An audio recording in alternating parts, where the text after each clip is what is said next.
Selamat sore teman-teman semua. Hari ini saya akan ngobrolin tentang bagaimana membuat film dokumenter. Dan di sini juga saya tetap membuat yang dengan cara yang lebih mudah aja, agar semuanya nantinya yang teman-teman yang ada di sini bisa mempraktekkan sendiri atau mencoba membuat sendiri. Gitu. Kira-kira dari saya, karena belum banyak yang hadir, dari pertama dan kedua kemarin ada kesulitan seperti apa ya? Atau malah justru sudah pernah sudah mencoba sendiri membuat sebuah sinopsis atau storyline atau apa? Silahkan kalau ada yang mau bercerita dulu.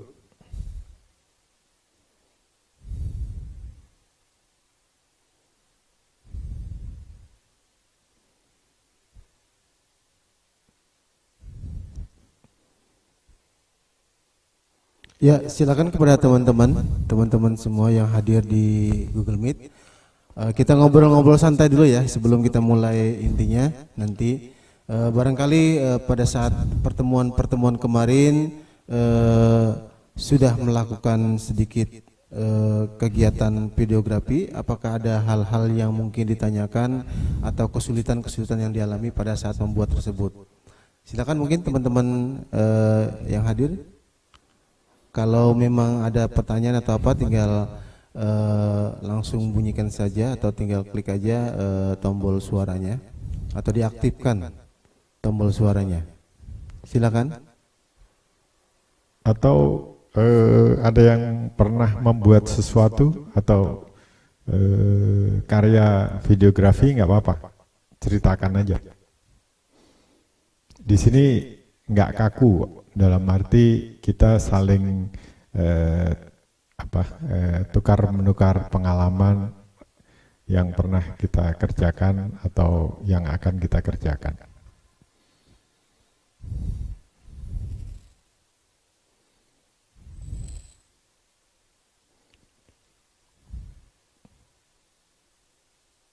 Belum ada?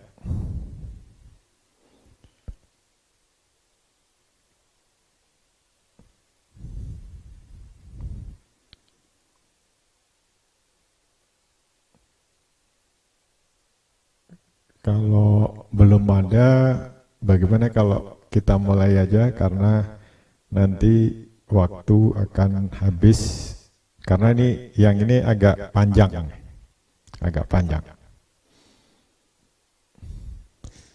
Jadi kita mulai aja ya teman-teman. Jadi apa sih itu film dokumenter?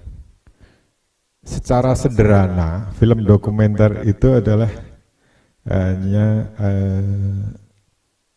sebuah film, tapi berdasarkan bukan imajiner atau bukan khayalan, tapi harus bicara mengenai sebuah kebenaran. Jadi kalau kita bikin film dokumenter, jangan sekali-sekali kita melakukan sebuah rekayasa, ya, seperti kalau kita bikin film pendek atau musik video, itu kita bisa melakukan penataan pemain, penataan set yang ada atau apa, ya. Tapi tetap di sini kaidah-kaidah sinematografi tetap kita pakai. Apakah itu nanti kita akan dengan kamera movementnya, apakah nanti tilt up, tilt down, pen kiri, pen kanan, atau pakai track, tetap. Terus frame-nya kita mau wide, medium, close up, dan lain sebagainya. Gitu. Berikutnya adalah yaitu yang pertama adalah kita bicara mengenai kebenaran. Jadi kita harus di situ harus, kalau buat itu tetap kita harus objektif, original, dan kita bicara mengenai kembali lagi kenyataan yang ada. Kita tidak akan merekayasa apapun yang ada di situ. Nah, tokoh awalnya itu adalah si Robert Flaherty. Dia bikin pertama kali itu dia bikin film dokumenter tentang orang Eskimo, dan itu di awal abad 19 ya. Tapi pembuatan film dia itu dengan tipe yang sangat beda dan sangat sederhana sekali, yang kadang yang selalu disebutnya sebagai tipe observatif. Baru di tahun 90-an, yaitu Gilbert itu dia membuat lagi tipe-tipe yang lain atau genre-genre lain dengan memodifikasi dari tipe-tipe yang sudah ada. Nah, style dalam film dokumenter itu ada sebenarnya ada yaitu tadi ada 6: observasi, expository, ya, partisipasi, performatif, reflektif, dan puitik. Mungkin untuk teman-teman di sini akan lebih suka atau lebih sering adalah melihat yang style atau bentuk yang terakhir, yang puitik. Karena kalau puitik itu kita agak sedikit bebas memasukkan unsur-unsur keindahan atau di sinematografi, ya, itu dibentuk puitik. Nah, apa itu observasional, ya? Itu yang dilakukan oleh si Robert Flaherty. Dia membuat film dokumenter itu hanya kameranya ditaruh-taruh, ya, dan si orang Eskimo itu tidak tahu bahwa dia direkam, tidak tahu.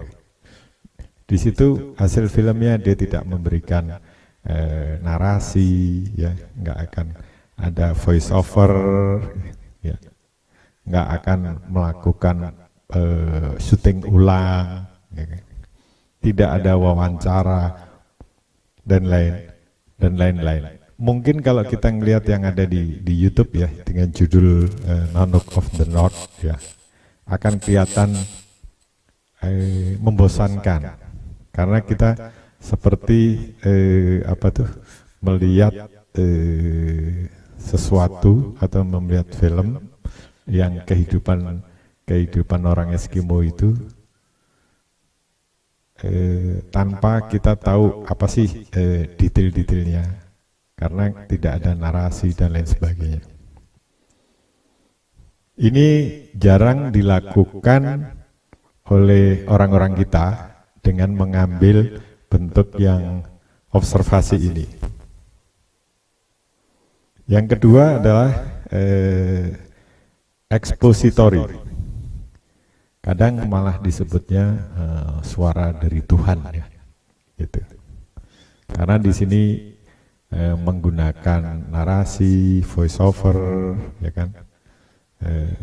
Terus tambahan-tambahan, apakah ada kalau kita menemukan foto-foto ya, itu kita masukkan di dalam situ gitu. Nah, editing di observasi ini sangat penting. Kenapa sangat penting? Karena untuk mendukung argumen daripada dan pembuktian daripada apa yang dibuat tersebut ya. Ini bedanya di situ. Yang kedua. Yang kedua Mas, next. Nah, gitu. Dan ini di televisi paling sering menampilkan bentuk seperti ini. Oke, next. Yang ketiga, bentuk keikutsertaan atau partisipasi daripada pembuatnya. Jadi di dalam gambarnya katakanlah salah satu teman di sini dia melakukan wawancara. Nah, itu gambarnya juga akan ada di situ gitu. Jadi waktu wawancara katakanlah si A atau si Badu ya, itu dia akan kelihatan dia baru wawancara pada subjeknya ya. Dan kadang ditampilkan juga kru ya, kru yang ada di situ tuh ditampilkan aktivitasnya dia waktu, hampir seperti kalau ini kayak semacam ada behind the scene ya, di dalam itu semacam itu. Jadi akan kru kelihatan, sutradaranya atau konseptornya dia akan kelihatan di dalam videonya. Next, yang keempat. Nah, di sini agak mirip juga dengan yang ketiga tadi, ya. Hanya si pewawancara atau pembuat itu melakukan komentar-komentar. Umpama ada subjek yang di shoot gitu, dia mengomentari itu. Umpama dia baru makan, oh kok makannya cara begitu ya dia, masyarakat tersebut ya, oh seperti itu. Nah itu. Jadi karena di bentuk keempat itu pembuat ingin membawa penonton itu merasakan sendiri ya, merasakan sendiri seakan-akan ada di situ, gimana hadir di dalam situ. Nah itu sasarannya adalah di situ gitu.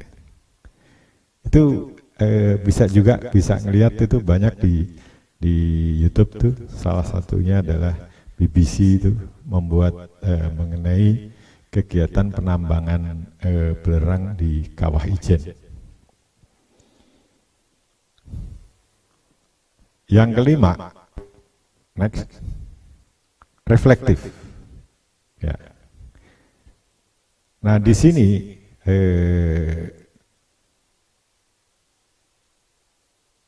ini juga agak mirip juga ya dengan yang tadi, yang sebelumnya, ya kan. Tapi biasanya itu adalah narator atau apa itu akan bukan memberikan sebuah pernyataan, tapi mempertanyakan.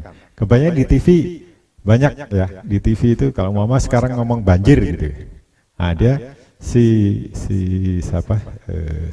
pembuatnya dia akan komentar, dia akan mempertanyakan kenapa di Jakarta ini banjir gini. Nah, gitu. Tapi tidak hanya dia menyatakan adalah oh banjir di Jakarta dengan kondisinya seperti ini, tapi justru dia akan salah satunya dia akan mempertanyakan kenapa sampai banjir, ya. Apakah yang salah itu adalah airnya atau dan lain sebagainya, ya. Dan di situ akan ada namanya input-input atau saran-saran yang ada di situ. Oh, kalau banjir di sana mungkin akan bisa diatasi dengan relokasi penghuni yang di bantaran sungai atau membuat waduk sudetan dan lain sebagainya. Itu yang disebut bentuk yang reflektif. Next. Nah, ini saya sendiri lebih suka kalau membuat film dokumenter adalah yang saya mengambil yang puitik, ya. Kenapa? Karena saya akan bisa memasukkan unsur umpama saya bicara mengenai kejadiannya di pagi, itu saya akan mengambil keluarnya matahari, terus kalaupun nanti kalau enggak saya ada tetesan embun di sebuah daun, itu saya akan masukkan di dalam gambar untuk waktu di editing. Jadi terus musiknya saya akan bikin cuttingnya atau editingnya, saya akan mengikuti kaidah-kaidah di dalam sinematografi agar gambar atau film dokumenter yang saya buat itu sangat puitis, ya. Ini banyak ya yang di National Geographic, Discovery Channel, ya. Dia melakukannya dengan bentuk puitik ini.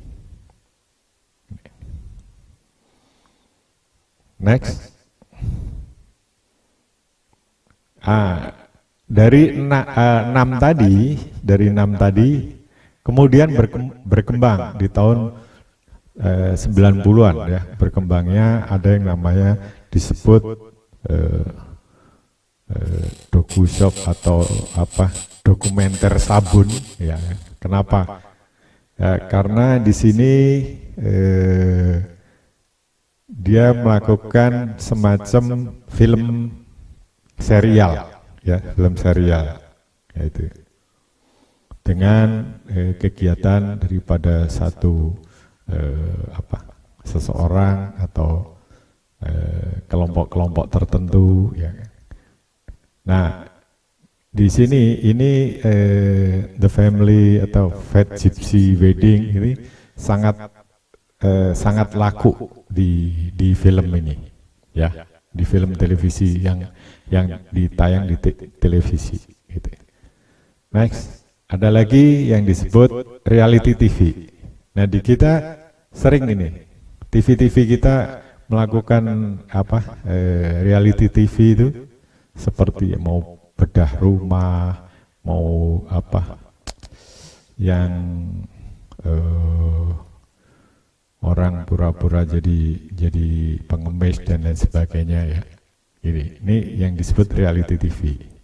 Terus ada lagi yang disebut fly on the wall, ya.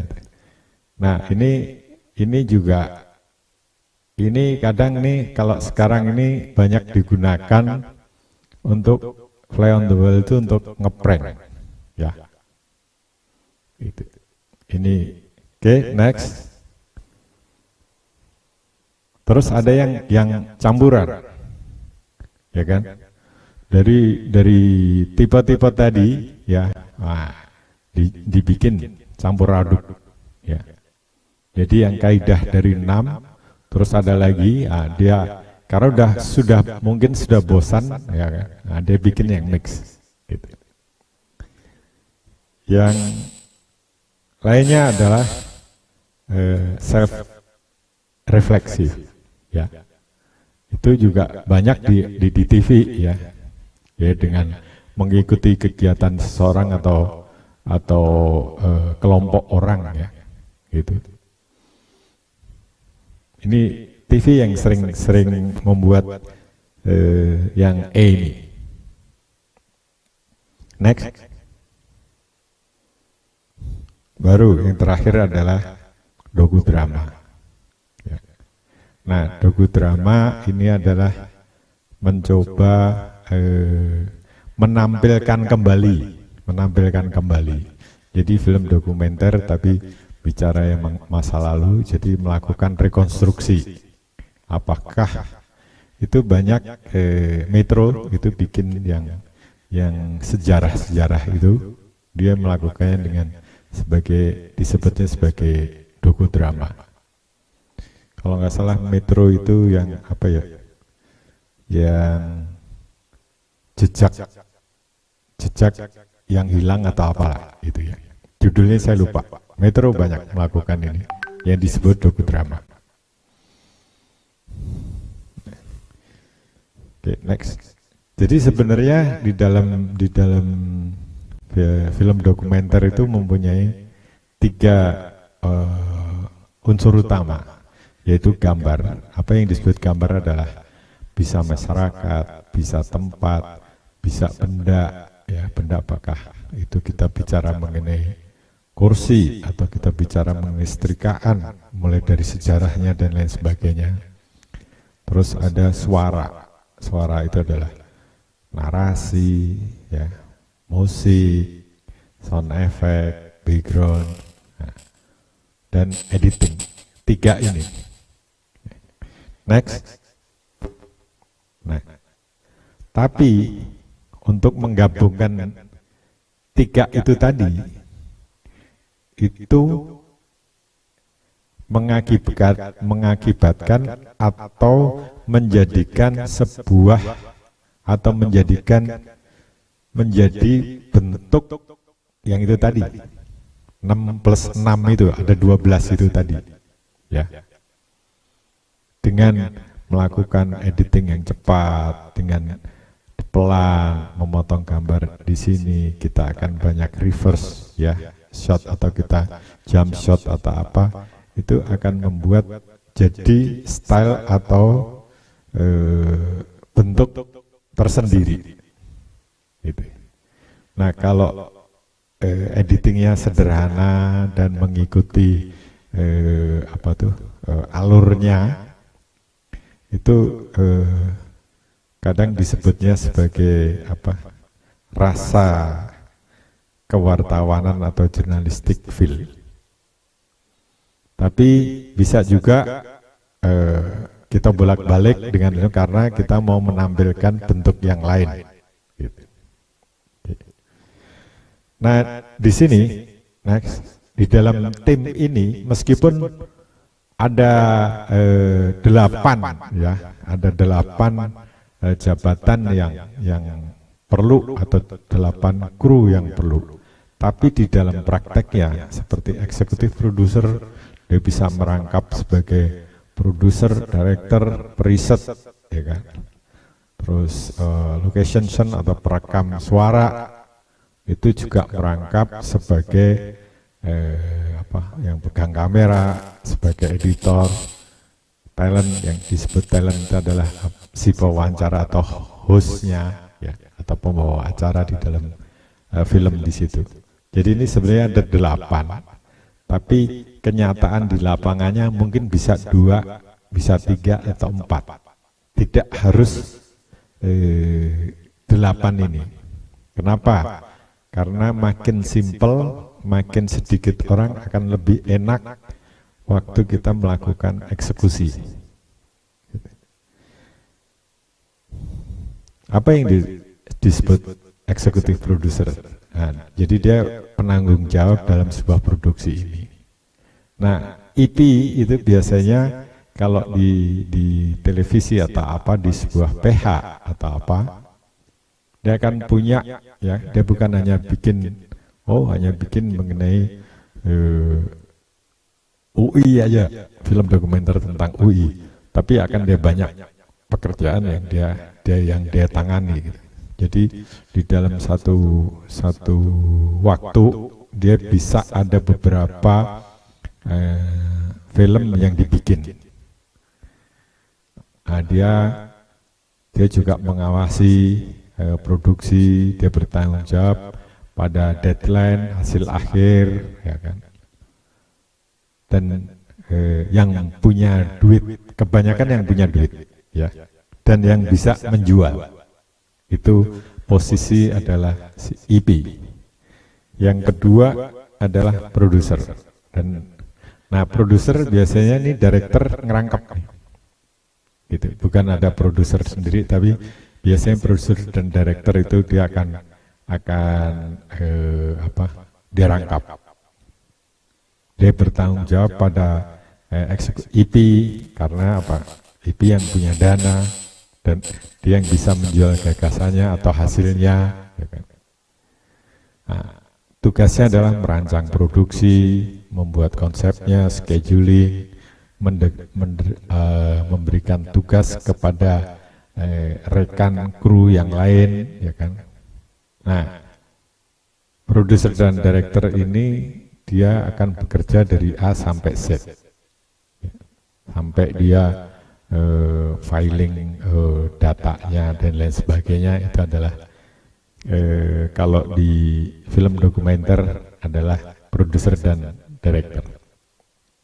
Kalau di film itu ada, kalau di era digital itu disebut DIT, Digital Image Technician. Dia akan menyimpan footage-nya, dia akan mendata semuanya dan lain sebagainya. Oke, next. Nah, di kekuatan di film dokumenter ini adalah preset. Ya, preset sangat diperlukan. Ya, sangat diperlukan karena filmnya bukan imajiner, tapi akan bicara mengenai kebenaran dan fakta. Makanya preset sangat dibutuhkan. Apakah ini dilakukan oleh sutradara sendiri, ya, atau memanggil orang lain yang akan dipakai untuk untuk melakukan riset. Garin meskipun bikin film Setan Jawa, ya, dia memerlukan anak UI sebagai preset untuk filmnya dia, gitu. Ada yang namanya Gigi, ya, itu dia yang melakukan riset filmnya untuk Garin, karena dia akan memberi masukan dari segi sejarah dan lain sebagainya untuk bicara filmnya Garin mengenai Setan Jawa.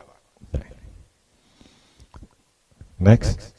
Nah, mungkin kalau teman-teman kadang nyebutnya soundman atau apa, ya, tapi saya lebih condong menyebutnya adalah audio recordist atau location sound, ya, karena dia akan bekerja yang di lapangan, ya, di lapangan, gitu. Dia dengan membawa alat perekamnya, dia akan mengambil waktu syuting, waktu interview, dan mengambil bagian-bagian, ya, untuk dijadikan umpama kalau mau bikin yang puitis, ya, apakah ada suara knalpot mobil, roda, atau orang jalan kaki, atau suara hujan dan lain sebagainya. Nah, ini tugasnya seorang location sound atau soundman atau audio recordist. Next. Nah, kembali lagi yang pelajaran kemarin mengenai penulisan, ya kan? Jadi penulis, jadi ini dibutuhkan. Dia akan membuat penulis ini bisa juga sutradaranya sendiri yang merangkap produser, itu bisa. Atau penulis bisa juga ambil orang lain untuk dijadikan kru. Dia akan membuat sinopsis, membuat konsepnya, menulis skripnya, ya kan? Bahkan dia akan membuat storyboardnya. Next. Nah, saya kamera person, ya. Karena kalau saya menyebut kameramen, mungkin di sini kan ada juga perempuan yang bisa memegang kamera. Nah, makanya saya nyebutnya lebih ke kamera person aja. Gitu. Dia juga akan, selain dia syuting, waktu namanya hunting lokasi, ya, di umpama mau ke UI ini karena mau bikin video mengenai tentang UI, itu kameramen juga akan kamera person juga akan dengan sutradara, dengan orang sound tadi akan datang ke lokasi ini untuk cek semuanya. Dan dia akan diskusi angle-angle mana ya yang akan, kalau danau UI itu akan ambil danau UI itu spotnya akan di mana, angle-nya akan seperti apa. Kamera person dia akan melakukan bareng-bareng untuk menentukan spotnya, bahkan dia akan melakukan block shot, atau dalam arti oke, titik sini yang kita blok aja, kita ngambilnya dari sini nantinya. Kalau kita mau interview seseorang, oke, kita ambil dengan backgroundnya rektorat atau apa yang untuk jadi ikonnya UI. Ini kamera person. Next. Nah, editor. Editor juga bisa, sutradara juga yang mengerjakan. Kalau dia punya kemampuan sebagai editor. Tapi biasanya di film dokumenter itu sutradara itu multi, orangnya multi talent. Dia bisa nulis, dia bisa ngedit. Dia kadang malah dia yang juga yang pegang kamera juga. Gitu. Nih editor ya seperti di dalam pembuatan musik video atau film pendek atau film, perlu seorang editor. Next. Nah, talent yang dimaksud talent atau host ini bisa juga sutradara yang melakukan interview, ya kan? Kalau suaranya bagus, ya kan, bisa jadi narator juga, ya kan, gitu. Atau kita mengambil orang lain, voice over artist, ya kan, gitu. Yang sesuai dimauin sutradara, apakah itu laki atau perempuan dengan suaranya yang seperti apa, apakah dia mau yang suaranya berat, bariton atau apa, itu sutradara dia nggak akan memilih voice over talent tadi. Ini sangat diperlukan untuk di dalam pembuatan film dokumenter. Nah, next. Nah, kalau kita dari kampus kita mau buat, ya kan, mending kita kumpulkan teman-teman kita, ya, yang punya skill atau kalau belum ngomong punya skill tapi arah, ya, arah dia talented. Oke, kamu bisa nggak pegang kamera? Kamu bisa nggak jadi sound location? Kamu bisa nggak? Ambil aja dari teman-teman, gitu. Ambil, tapi teman ini juga harus komitmen. Yang penting itu adalah komitmen mereka. Kalau mereka sudah bicara ya, nah, nanti jangan ada alasan untuk ngeles gitu ya. Nah, di sini kita kalau di sebuah kampus atau sekolah itu kita akan banyak brainstorming ya, sharing dengan tim kecil ini. Ini ada kita mau bikinnya mengenai apa nih? Nah, kita bisa mumpung masih belum jadi ya, kita bisa sharing. Ini konsepnya atau katakanlah nih saya sebagai sutradara atau saya konseptornya itu. Kamu lihat ya. Kira-kira storyline gue tuh bagus nggak nih? Ini nggak nih. Nah, tetap kita di lingkungan kita aja, ya. Kita ambil dari teman-teman yang dari lingkungan kita juga bisa, gitu. Oke, next. Sebenarnya tahapan pembuatan dokumenter juga sama aja, cuman pre-production, production, post-production. Ya. Sama juga di dalam pre-production tuh kita bicara mengenai perencanaan. Ya. Nah, perencanaan ini yang memang harus matang, begitu matang, baru kita akan melangkah ke berikutnya adalah syuting. Kalau belum matang, ya, apakah yang disebut belum matang itu skripnya masih banyak revisi-revisi, jangan melakukan syuting. Jangan melakukan syuting. Nanti akan jadinya amburadul. 3 ini yang tetap ya. Oke, next.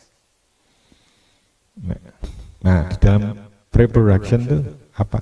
Nah, ada 7 itu tadi. Ya. Yang pertama membentuk ya, next. Yang disebut assignment, membentuk kelompok kecil tadi, memilih kru untuk melakukan diskusi, untuk merancang, ya kan? Mendelegasikan tugas-tugas kepada teman-teman sesuai dengan job desk-nya masing-masing, ya kan? Terus kita juga di dalam situ kan merancang mengenai schedule, ya. Nah, kita di dalam schedule juga kita akan melakukan check and recheck, gitu. Kamu udah jadi belum? Tanggal sekian ini harus jadi nih. Tanggal sekian harus jadi nih. Nah, gitu. Selain ya itu tadi memberikan apa sih judulnya nanti kita mau apa dan lain sebagainya. Next. Nah, di tim ini kita akan banyak melakukan brainstorming, ya kan? Yang kadang disebutnya the pitch ini ya. Jadi kameramen juga kamera person ya atau sound dia akan saling ini kayaknya bagusnya kayak begini nih. Ini akan begini nih. Ini yang ini kurang begini nih. Nah, di sini akan di sini kita akan saling diskusi, saling tukar pikiran, gagasan untuk membuat konsepnya untuk bisa matang. Kita nggodoknya di sini. Ya kan? Kita nggodoknya di sini. Gitu. Next. Nah, setelah konsep itu sudah matang, baru ya kita akan bikin storyboardnya, schedulingnya, ya kan? Ini di sini. Terus mau nanti style editingnya seperti apa, shotnya seperti apa, ya kan? Oh, kita pakai alat-alatnya mau apa aja nih, kameranya mau apa? Nah, ini di sini nih. Ini perlunya di sini. Next. Seperti kemarin, ya, yang mengenai script writing ini sama di dalam film dokumenter tetap aja ada guidance seperti ini, ya kan? Ya. Yang paling mudah kan kita akan bikin gambarnya di sebelah kiri, terus nanti deskripsinya seperti apa, apakah interview atau mau ambil gambar-gambar untuk transisinya atau apa. Nah, gitu. Ini sama dengan yang pelajaran kemarin, gitu. Tapi ambil yang termudah. Jangan seperti kita bikinnya ala Hollywood, nggak perlu. Gitu. Karena ini untuk panduan waktu kita melakukan syuting. Gitu. Tanpa ada ini kita akan bingung dan kita akan lupa shot mana aja ya, atau adegan apa aja yang kita ketinggalan atau kita lupa. Nah, next, nah, apa yang dilakukan riset tadi, yaitu kita akan ngulik ya, ngulik apa? Topiknya mengenai UI. Nah, UI yang mana nih yang kita mau garap? Ya kan? Kita akan harus melakukan ini. Faktanya seperti apa UI? UI yang lalu dengan data-datanya seperti apa? Apakah ada kita akan punya bisa mendapatkan video yang dari perpindahan dari Salemba Rawamangun ke Depok atau cuma foto-foto dan lain sebagainya. Siapa tokoh-tokohnya dan next. Nah, pengaturan interview. Ya, di dalam interview kita selain melakukan interview dari si tokoh yang umpama rektor atau apa, nah, kita juga akan bisa mencari orang lain lagi untuk sebagai testimoni yang testimoni terhadap si tokoh, terhadap lembaganya dan lain sebagainya. Kita juga akan melakukan scheduling atau kapan nih syuting yang dengan Pak Rektor, kapan nih kita syuting yang bangunan-bangunan UI, kapan yang kita akan syuting mahasiswanya di dalam kegiatan di kampus atau kegiatan di santainya dan lain sebagainya. Kita juga harus bikin ya daftar pertanyaan. Kita perlu gitu. Jangan sampai waktu kita sudah di lokasi, aduh, apa ya yang mau ditanyakan kepada rektor atau kepada mahasiswa atau dekan atau mana, siapapun yang akan mau masuk di situ, itu kita bikin daftar ya. Next. Nah, kembali lagi yang disebut pencarian lokasi itu, meskipun sudah UI, kita tahu UI itu di mana. Tapi angle-angle di mana yang paling bagus untuk di situ. Umpama kalau mau di dalam kantornya Pak Rektor, nah, itu seperti mana, angle mana nih yang kita mau. Itu kita semuanya harus tahu, jangan tiba-tiba kita datang ke lokasi tapi masih nyari-nyari spot-spot mana yang kita mau ambil. Jangan. Gitu. Next. Nah, kembali lagi tadi, pembuatan shortlist itu perlu selain katakanlah storyboard tadi, ya. Itu kenapa? Biar kita nggak lupa, ya kan? Kita nggak akan lupa. Semuanya kita bikin semuanya shortlist ini. Dari yang mau kita hadirkan, ngomong matahari pagi, nah kita harus ada matahari pagi. Kita mau hujan rintik, nah kita akan harus ada itu gambar-gambar itu. Oke, next. Nah, dalam produksi ya, kita harus syuting, kita harus interview, kita harus ambil gambarnya, kita ya harus ngambil mungkin akan still image, mungkin akan footage atau video-video yang mendukung itu semua. Nah, kita harus bikin shot log, ya. Apa yang disebut shot log? Itu tadi daftar itu tadi, ya. Yang akan nanti shot log itu diperlukan oleh editor. Next. Ya. Nah, di dalam syuting apa aja yang kita lakukan? ya, selain interview, ya, establishing, ya kan, ada cutaway, ya kan, yang itu saya bilang B-roll footage, ya, seperti apa shot yang dibutuhkan. Dan kita jangan lupa ada safety shot. Safety shot itu kenapa? Dalam kita mengambil umpama cuman gedung rektorat, ya, itu cuman jangan ambil sekali cukup, enggak, kita harus ada cadangan. Kenapa cadangan? Nanti kalau problem kita cuman punya satu gambar aja, gambarnya karena ini digital, kita ada problem, kita ada backup gambar yang lain, ya. Jadi usahakan setiap itu paling sedikit itu cuma katakanlah kita ngambil gedung rektorat aja di satu angle, di satu movement, ya, minimal kita akan ngambil 3 kali take, ya, minimal itu. Kenapa? Itu untuk jaga-jaga kalau ada nanti masalah, biar kita tidak akan mengulang syuting atau reshoot, ya kan? Dan semua di dalam waktu syuting itu, ya, peralatan itu harus aman, ya. Baterai full, lensa bersih, audionya waktu mau interview, ya, sehari sebelumnya kita coba semuanya, sehari sebelumnya kita coba alat itu aman semua enggak, kita record, waktu ngerekord ada problem enggak, ya.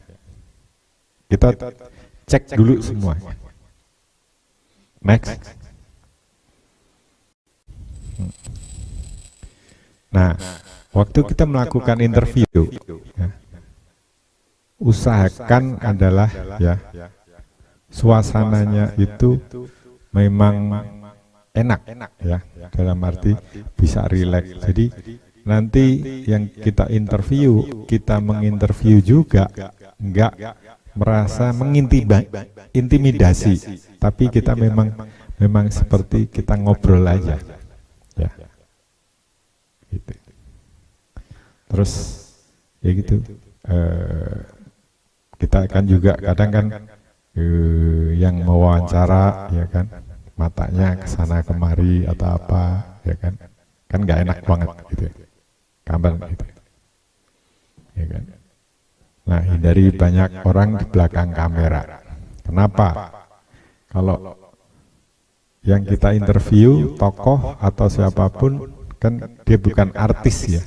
Jadi kadang di depan kamera dia grogi atau kagok. Makanya yang di waktu interview paling kita 3 orang aja lah, sound, kamera, sama sutradara. Yang lainnya ngumpet aja. Kenapa ngumpet? Karena belum tentu orang yang kita wawancara itu pede atau nyaman waktu kita rekam, gitu.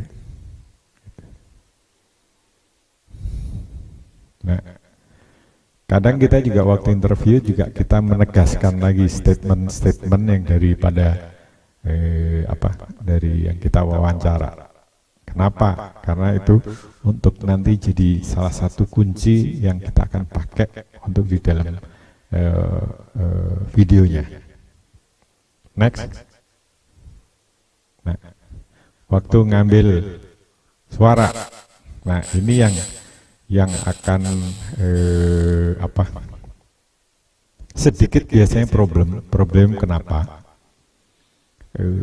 Di ruangan atau kamar, ya, katakanlah kamar Pak Rektor, itu pasti ada suara AC, ada suara gangguan-gangguan, ya, mungkin akan ada suara telepon masuk atau apa, ya. Dan karena ruangannya adalah bukan kedap, pasti akan ada sedikit gema. Sedikit gema. Jadi si sound location, ya, dia harus bisa ngomong stop, ya, kita ulang lagi stop. Kenapa?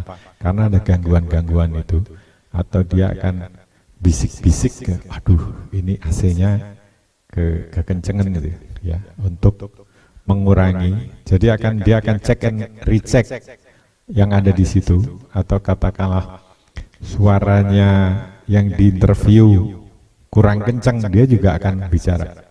Tolong diperbesar atau dikencengin lagi, ya kan. Nah, kalau mau aman, apakah mau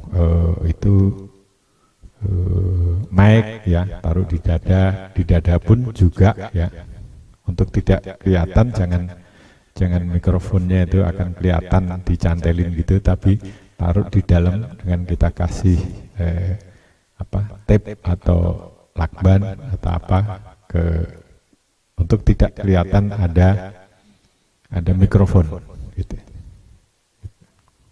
Nah, kita juga dia sudah akan menyiapkan juga mana nih nanti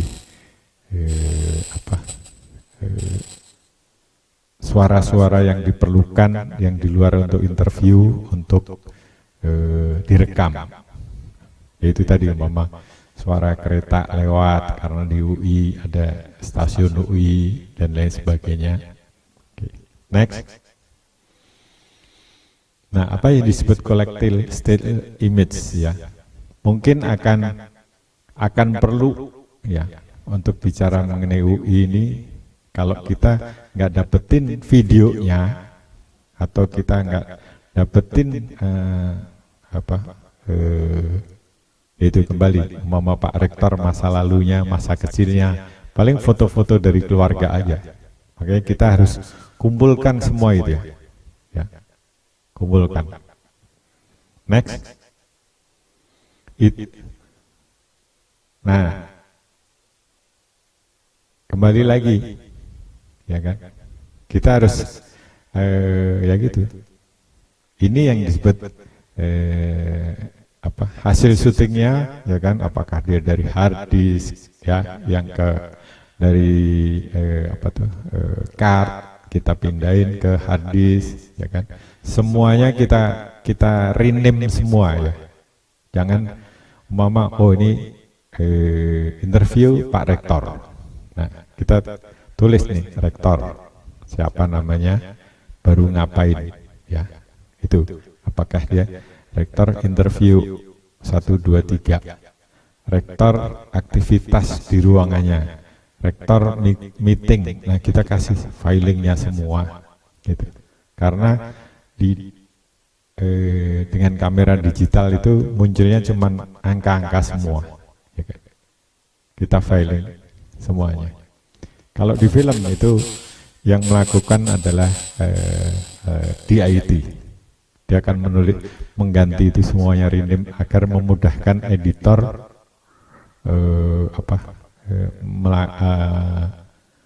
menyambung dan mencari gambar-gambar yang dipilih. Ya. Terus yang terakhir, next. Nah, post production. Apa post production? Nah, ini bedanya. Kita harus transkrip interview itu. Jadi umpama interview Pak Rektor, dia bicara apa, kita ketik itu semua, kita dengerin, kita ketik. Terus karena apa? Dengan itu kita bisa akan motong dari kalimat-kalimat, oh ini yang lain nggak dibuang-buang, kita mau pakai ini. Gitu. Nah ini sebenarnya itu yang bedanya dengan di film. Kita harus ada yang transkrip, ya. Kita harus mengetik itu hasil interview, kita ketikin semua. Terus mana nih yang kita mau ambil gitu. Kalau kita hanya melihat dari videonya, kadang kita lupa, ya. Aduh, di durasi berapa ya tadi? Ada kata-kata yang kita butuhin tadi. Di menit keberapa nih? Detik keberapa ya? Nah, itu. Ini sangat perlu melakukan itu. Yang lainnya sama dengan kita mau bikin film pendek dan lain sebagainya, sama. Tapi bedanya di dalam editing di film dokumenter itu ada transkrip interview. Itu sangat penting. Next. Nah, itu kan yang tadi saya sebutkan semua. kita perlu nih transkrip gitu tadi. Bahkan kita kasih di menit keberapa, di detik berapa, di take berapa, di sen berapa, kita sebutkan gitu, semuanya. Next. Ya. Nah, kita di situ kita kasih keterangan gitu, mau interview, ini gambar interview Pak Rektor di detik sekian sekian sekian. Nah, itu gambarnya apa? Gitu. Kalau kita bikin mengenai pasar loak ya, kita tulis nih, pasar loak di menit sekian detik sekian adalah isinya ada establishing shop, kios penjual radio antik. Nah, itu kita harus kasih semua itu. Gitu. Ini yang akan membedakan dengan kalau kita bikin film pendek atau apa, itu shot log ini perlu. Kenapa? Itu untuk memudahkan editor untuk mana nih nyambung-nyambung gambarnya, mencari gambar-gambarnya akan memudahkan, ada namanya shot log. Next. Nah, kalau upload itu kan tadi kembali itu editor ya akan masukkan data-datanya ke komputer yang dia sudah akan ada bahannya ini semua. Next.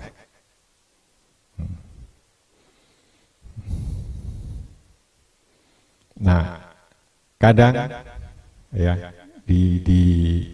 di era sebelumnya kita harus bikin 3x5 planning gitu. Jadi kutipan tuh kita catat untuk nanti ini biar tidak lupa. Tapi di era komputer ini udah kita bisa nggak perlu ada kertas yang kita ngomong 3x5 gitu ya untuk untuk catatan gitu. Oke. Next. Nah, kembali lagi kan di dalam gimana kita akan di penulisan skrip ya.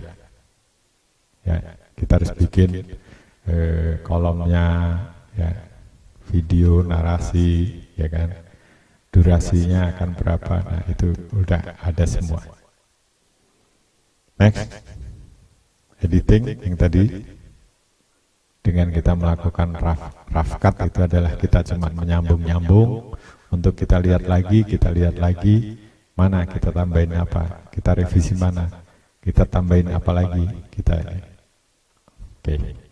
Ini istilah-istilah di dalam editing. Oke. Terima kasih. Dongengan saya cukup sekian. Gampang kan? Silahkan kalau ada yang mau bertanya atau punya pengalaman bikin film dokumenter dan apa kesulitan atau cerita-cerita aja, silahkan. Baik, kepada teman-teman yang sudah memperhatikan dari tadi tentang dokumenter ini, barangkali ada yang menarik atau ada yang ingin ditanyakan, dipersilakan untuk menanyakan langsung dengan cara mengaktifkan tombol mikrofonnya. Silakan, ada yang bertanya tentang ini atau tentang yang lain, boleh disilakan, dipersilakan kepada teman-teman semuanya. Kalau malu nanya nggak apa-apa, chat aja, tulis nanti admin yang akan membacakan gitu. Nah, ini film dokumenter itu menarik buat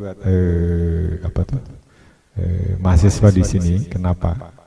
Kalau waktu melakukan nantinya bikin jurnal atau skripsi di akhir perkuliahan, waktu melakukan riset itu kita bisa ambil shoot, interview dan lain sebagainya. Seperti kalau kita mengumpulkan bahan-bahan untuk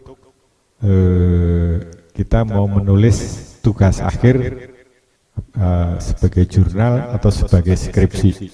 Kita akan bisa jadi punya dua, satu yang tulis, satu yang video. Itu akan lebih menarik lagi. Dari jurnal itu ada bonus ya, bonus mengenai videonya. Itu akan menarik lagi gitu. Kenapa? Orang akan bisa lebih memahami jurnal itu dengan dukungan audiovisual yang dibikin waktu melakukan riset untuk tugas akhir tersebut. Mungkin di UI sini yang belum untuk jadi kewajiban atau keharusan bahwa mahasiswa yang nanti di tugas akhirnya itu akan selain membuat jurnal juga membuat foto essay, kalau yang suka foto essay, atau membuat film dokumenter dari topik yang sama yang dihadirkan sebagai tugas akhir sebagai sarjana UI. Monggo kalau ada yang mau bercerita nggak masalah, mau tanya juga nggak masalah. Ya, dipersilakan pada teman-teman semuanya apabila ada yang ingin bertanya atau ingin menanyakan tentang hal ini, silakan. Baik, ini ada pertanyaan Pak Yusuf. Terkadang kita dalam membuat film dokumenter kita membutuhkan narasumber. Bagaimana cara menghadapi jika ada narasumber yang tidak mau atau tidak berkenan diwawancara? Ini dari Mas Sulis ini. Nah, itu tergantung daripada tergantung waktu kita melakukan pendekatan ya.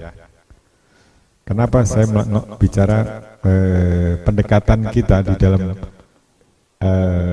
pembuatan film dokumenter itu sangat penting. Kenapa? Karena memaksa orang untuk sukarela mau bicara ya. Nah, kita harus melihat juga kenapa dia nggak mau. Kembali lagi, dia nggak punya waktu ya, atau apa, atau dia tidak suka ya di interview. Kita harus jualan ya, kita harus tanda petik aja, kita harus jualan. Kita harus bisa membujuk ya, membujuk narasumber untuk bisa saya juga untuk melakukan syuting di NTT. Saya pernah tertunda selama lebih 1,5 bulan karena tertundanya itu ketua adat memang nggak mau. Jadi saya harus bergaul dulu dengan mereka ya, sampai 1,5 bulan sudah merasa dekat, nah, baru dapat itu hasil interviewnya itu. Nah, kesabaran ini yang kita tuntut untuk dalam pembuatan film dokumenter. Kalau memang kita membutuhkan orang tersebut dan memang kalau tidak ada penggantinya ya, kalau nggak ada penggantinya memang harus si A itu, mau nggak mau kita sabar ya, untuk ngebujuk kita sabar, kita cari lihat dia moodnya, kita tanya di kiri kanan apa sih dia ini ya kelemahannya, untuk agar dia luluh. Atau kita juga bicara, Pak, saya atau Ibu, saya membutuhkan statement Bapak atau Ibu karena ini untuk menjadikan tugas saya nantinya untuk bisa lulus dari UI. Nah, trik-trik untuk ngebujuk itu yang perlu kita lakukan. Tapi jangan hantam kromo, tapi tetap aja kita dengan sopan. Pasti akan luluh. Orang Indonesia pasti akan luluh aja. Gitu. Mungkin hanya waktu aja yang jadi lebih panjang. Ya. Nah, kesabaran kita yang dituntut untuk itu. Kesabaran. Kuncinya adalah kembali lagi pendekatan, kesabaran. Ya, kita harus bicara membuang waktu lebih, memerlukan waktu yang lebih. Pasti akan dapat. Gitu. Oke, terima kasih teman-teman atas keikutsertaan dari pelatihan yang dibuat oleh Makara Art Center sini. Ya. Jangan segan-segan atau malu-malu untuk bertanya, dan jangan segan-segan untuk start mulai bikin. Ya. Meskipun nggak punya alat yang canggih atau apa, dengan smartphone sangat cukup. Gitu. Kalau dengan smartphone aja sudah bagus banget, apalagi dengan alat yang lebih canggih lagi, pasti akan lebih mudah lagi. Ya. Akan lebih mudah. Alat yang makin canggih itu hanya untuk mempermudah dan mempercepat proses pembuatannya. Itu aja. Terima kasih. Selamat sore buat teman-teman semua.